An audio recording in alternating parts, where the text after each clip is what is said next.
সে তাদের শেখালো যে তোমরা সমুদ্র থেকে ছোট ছোট নালা বা খাল খনন করে শুকনো জায়গায় বড় বড় পুকুর তৈরি করো। যখন শনিবার দিন মাছ আসবে, তারা সেই নালা দিয়ে তোমাদের পুকুরে এসে জমা হবে।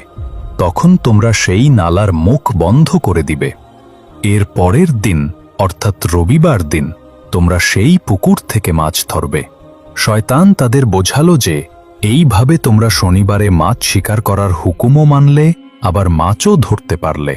শনিবার দিন প্রচুর মাছ এসে সেই পুকুরে আটকা পড়ত।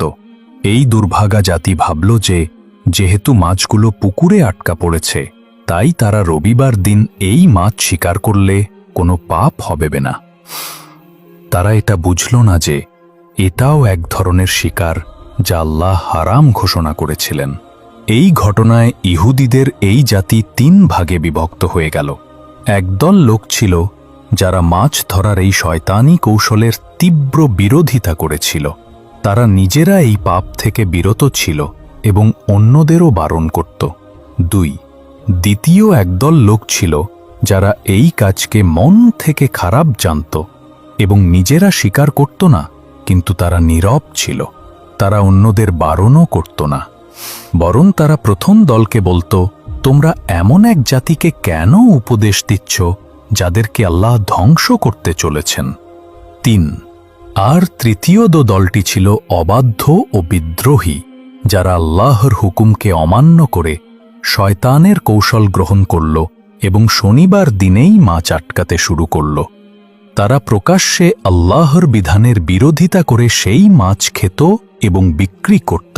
প্রিয় বন্ধুরা, হযরত দাউদ আলাইহিস সালামের কওমের এই অবাধ্য লোকের সংখ্যা ছিল প্রায় 1200।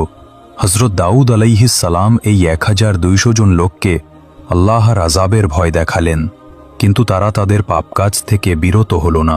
তাই যারা এই পাপকাজকে খারাপ জানত এবং বারণ করত, তারা নিজেদের এবং ওই পাপী লোকদের মাঝে একটি প্রাচীর বা দেয়াল তৈরি করে নিলেন। একদিকে রইল সেই 1200 অবাধ্য লোক, আর অন্যদিকে রইল আল্লাহর অনুগত বান্দারা। হযরত দাউদ আলাইহিস সালাম তার কওমের এই অবাধ্যতা দেখে বারবার তাদের সতর্ক করলেন, কিন্তু তারা থামল না।